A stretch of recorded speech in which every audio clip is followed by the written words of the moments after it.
there's so much we can be doing to support those processes in our body. So with that said, should I jump into my...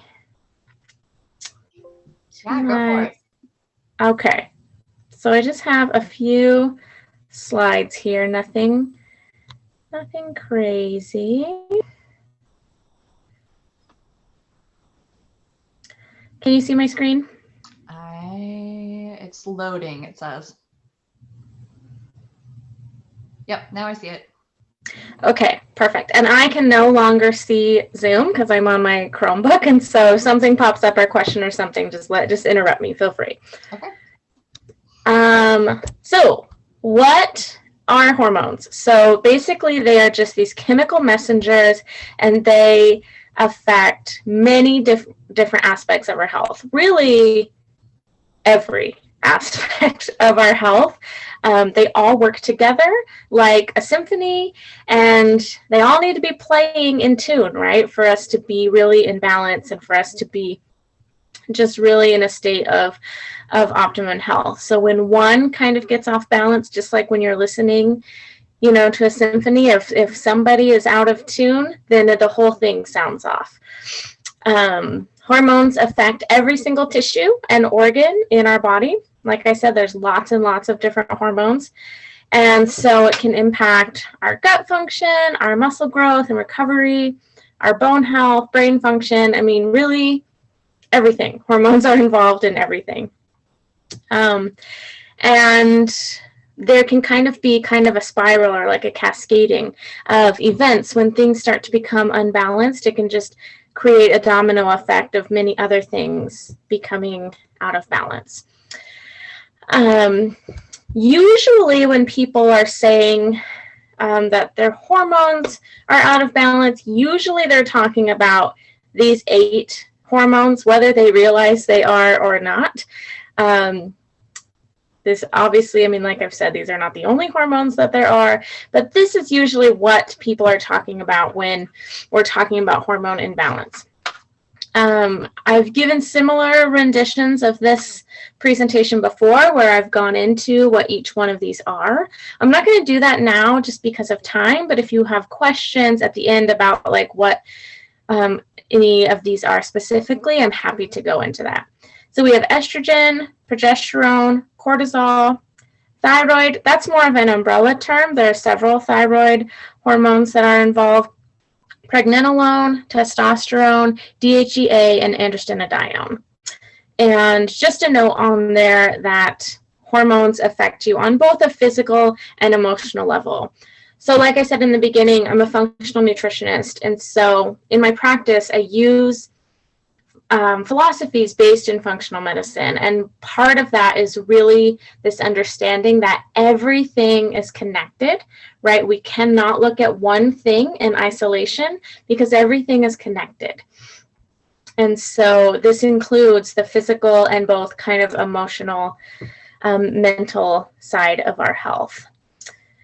If hormones are out of balance, there's lots of different signs that our body can be trying to tell us that something is up. So we can have infertility and irregular periods, weight gain or weight loss that is unintentional or unexplained, depression and anxiety. Hormones have a very tight relationship with your neurotransmitters. So this is a big connection here. Fatigue, insomnia, low libido, digestive issues, hair loss, hair thinning, brain fog, chemical sensitivities, chronic headaches. So lots of different signs that something could be out of balance here.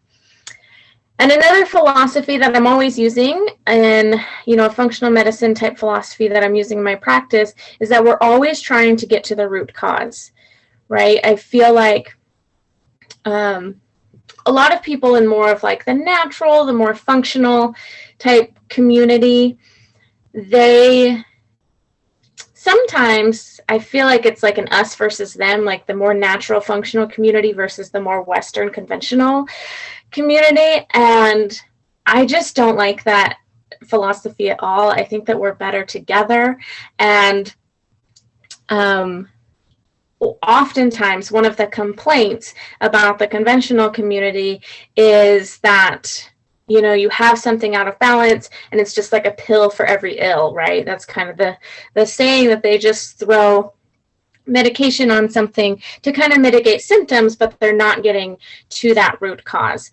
And so when we look at things through a functional perspective, we're really trying to uncover, like, what is the root cause here? What is driving this imbalance, so that we can go after that and be supporting that versus just supporting the symptoms that you're having. So it's kind of like if you have a tack in your shoe, you could take a bunch of ibuprofen to deal with the pain, or you could take the tack out of the shoe, right? And that would be more addressing the root cause. So when we're talking about hormones, we have blood sugar imbalances can be playing a role, poor gut health. I know that, leaky gut, increased intestinal permeability, these are things that are really gaining a lot of traction and talked about a lot in the blogosphere and different circles, that I'm a part of. This wasn't always the case. This conversation around gut health has really just kind of taken off over the last, I would say, 10 years, but really heavily in the last 5 or so. Chronic inflammation caused by poor diet or sedentary lifestyle, or chronic inflammation due to things like mold or Lyme or underlying infections that maybe you don't even know about. High amounts of stress. Of course, this is another big one that's really tightly linked to our hormones, our adrenals, our cortisol. All of this is related to our stress. Lack of good quality sleep. So there is a term that is sleep hygiene. And so, we're always thinking about making sure that our sleep hygiene is really supporting a good quality night's rest. We need quality just as much, if not more, than quantity when it comes to sleep. And we have genetics. There are many different genetic mutations that can impact our hormones. And genetic testing is something that I run in my practice. There are different genetic mutations that can interfere with estrogen specifically. That's a big one that I look at.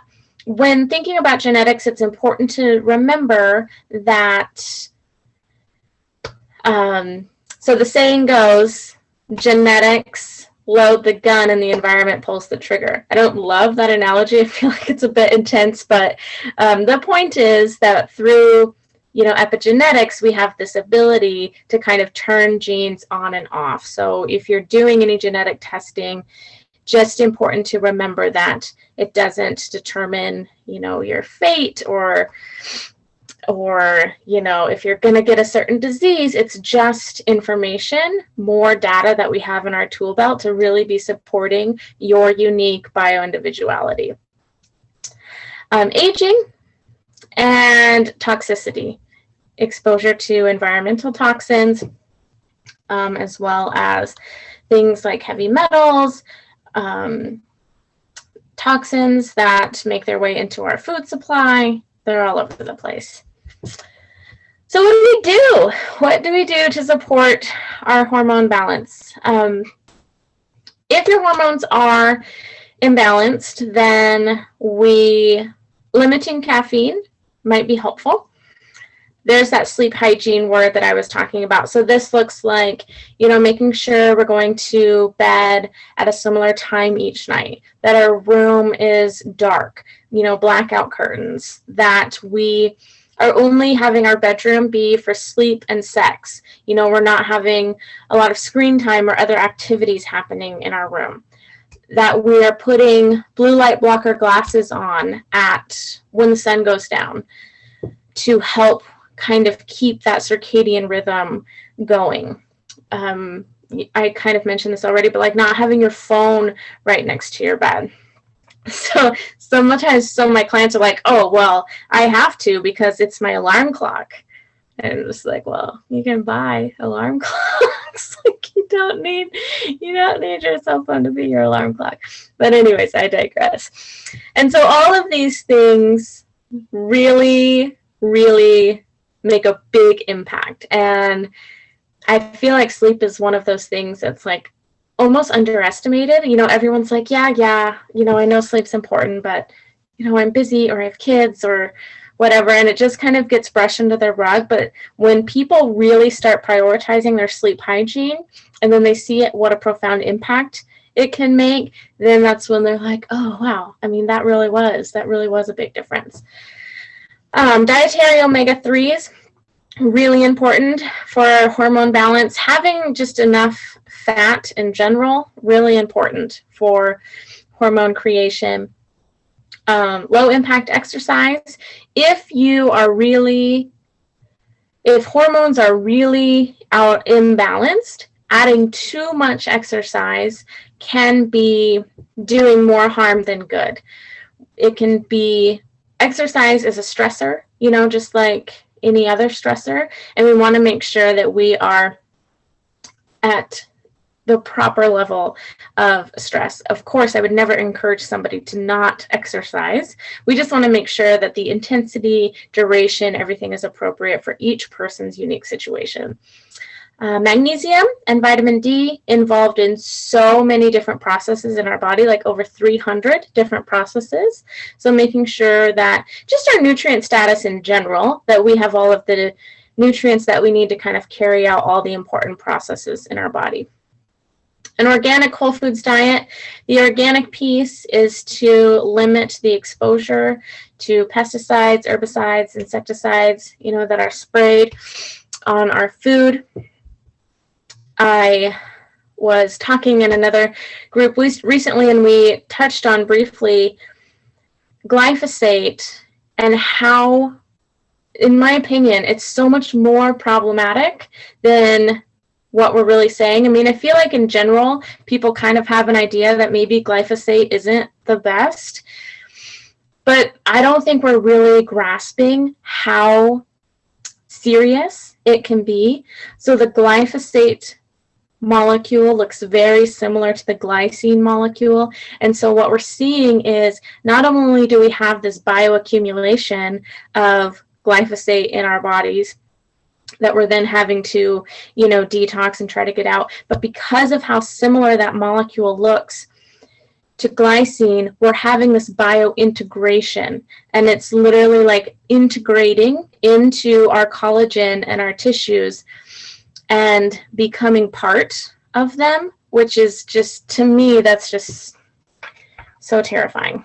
And, our collagen, I wish I had a picture of it, but it's kind of like, it looks almost web-like. I don't know if that's the right term, but as this glyphosate comes in, it becomes much weaker. I feel like I was hearing another doctor talk about how he is seeing so many injuries in like teenage athletes, like ACLs being blown and things like that, and he really thinks that this is a piece of it because that collagen is losing its integrity because of all the integration from the glyphosate. Anyways, that was kind of a little tangent, but then the whole foods piece of this recommendation is to be limiting foods that are processed, have additives, added colors, added ingredients that can interfere with our hormone balance as well. High quality animal products. I talk about this all the time. I wish that when we think about a cow that lived in like a CAFO, which is a concentrated animal feeding operation, that lived in like a CAFO environment with hormones and antibiotics and just didn't live in a clean environment and was stressed out and didn't have a good life, compared to a cow that lived on pasture and was eating grass and was very happy and, was frolicking around. And I grew up in Idaho, so I know what happy cows look like. And when we look at those two animals, I wish that cow wasn't the word for both of them, because they really are a completely different animal when we're thinking about the nutrient profile, and just kind of the breakdown and the toxicity of those animals. It's like apples and oranges, and I wish we called them different things. So the quality of animal products is really important. Filtering your water and your air. So many different toxicants can be getting into both our air and our water. So having in your house, either having like a countertop filter like a Berkey, or there's under the sink filters, there's whole house filters, there's filters that you can put on your shower head. You can look up your zip code on the EWG website and kind of see what your water was testing at. I just looked up mine, and the arsenic levels were like over 200% more than what they should be. So yeah, that's not great. And then limiting environmental toxicant exposure, which we kind of talked about. I will also add on here doing things that support our body's natural detoxification. Our liver is responsible for processing and clearing, most of our hormones. And so if our liver is overburdened or sluggish, then it's going to have a harder time doing that, especially if you are in a time of life where you have kind of higher hormone activity, like if you're pregnant or going through perimenopause or menopause or postpartum. These times in life when we have just kind of excess hormone activity anyway, then we can see, then that can become even more important. In addition to all of those kind of lifestyle things, here is a list of hormone supporting foods. So we have figs, dates, maca, soaked and sprouted nuts and seeds, especially Brazil nuts. Brazil nuts are a really good source of selenium. You can have just 2 Brazil nuts a day, and that will give you plenty of selenium. When nuts are soaked and sprouted, they become more easily digestible, and there's compounds in them that are sometimes referred to as anti-nutrients, which I don't really love that term, but it can kind of mitigate the effects of those. Olives, raw grass-fed butter and ghee, cultured foods, green tea, lentils, miso, sprouts, bone broth, egg yolks.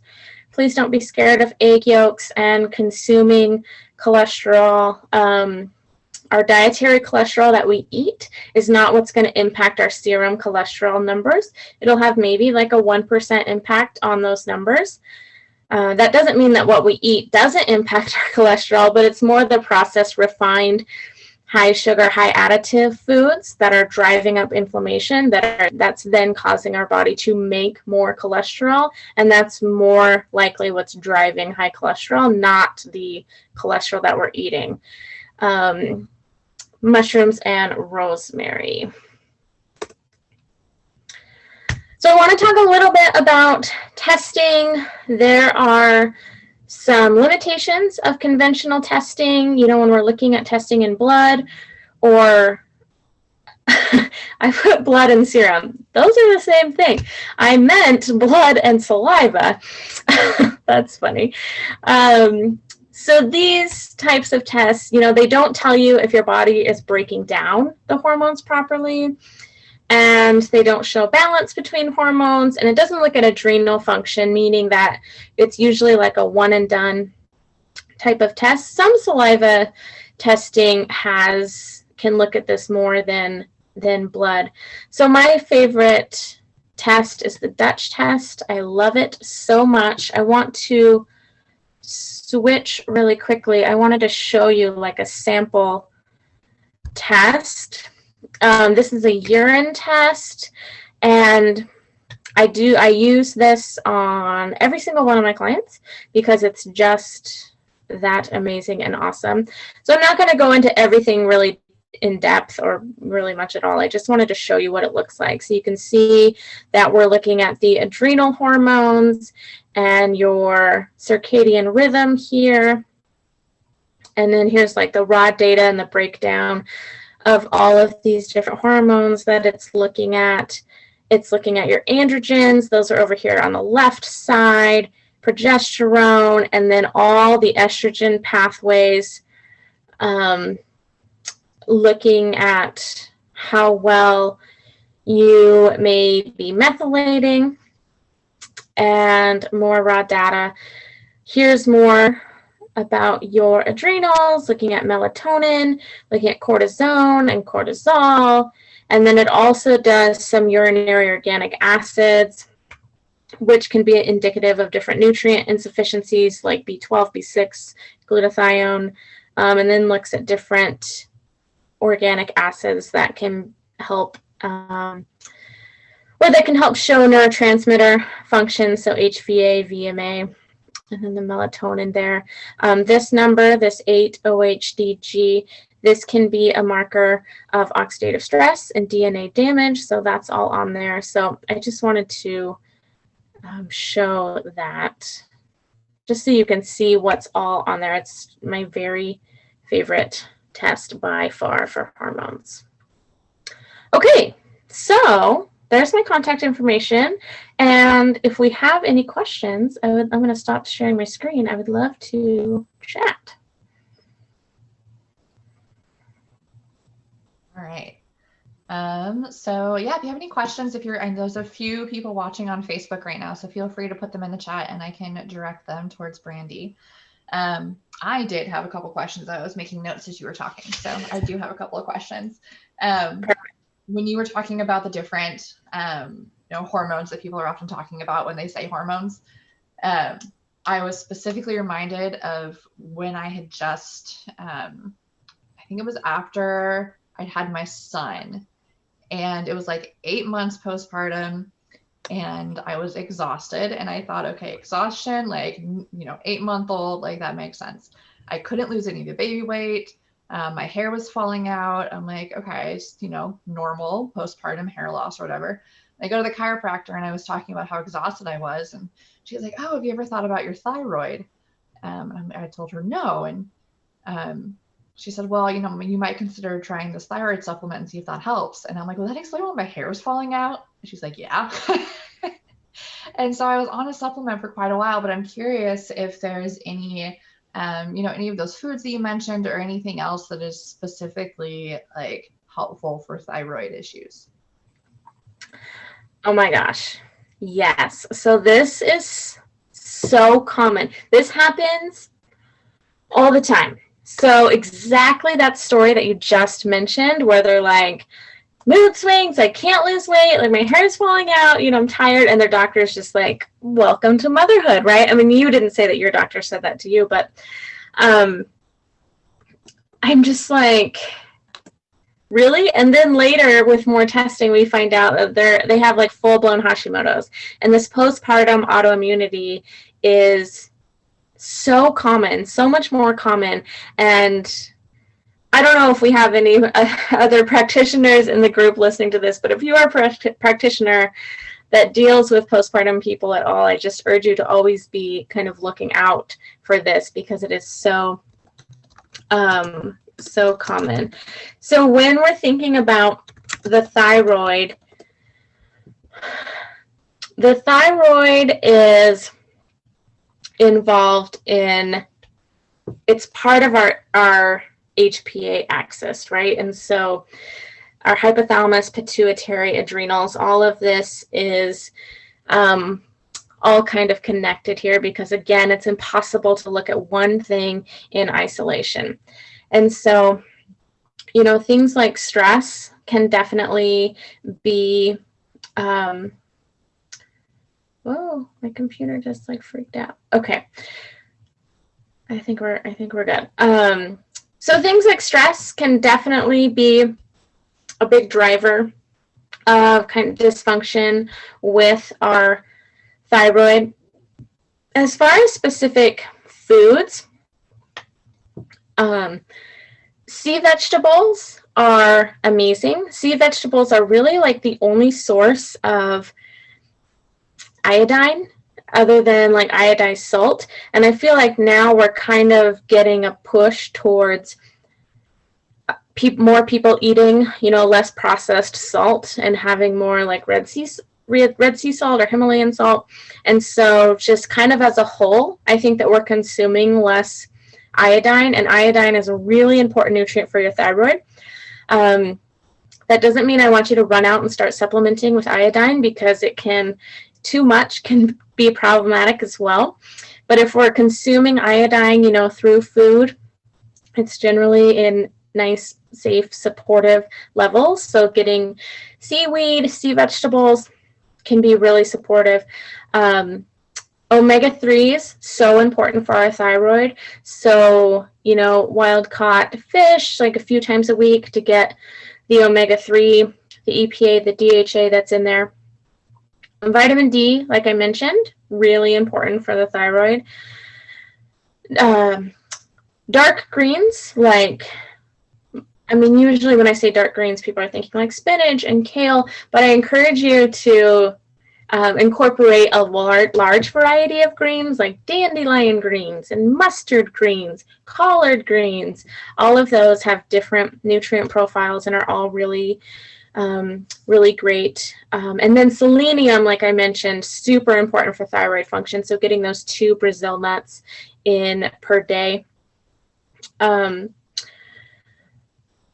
then I will mention that thyroid is oftentimes people that have thyroid issues struggle with gluten, or gluten in some way is maybe increasing intestinal permeability, kind of causing that leaky gut, and that can be contributing to the thyroid issues as well. So I'm not like a gluten is the devil, everybody needs to avoid gluten kind of gal, but in the case of thyroid dysfunction, I find that most people do better without it.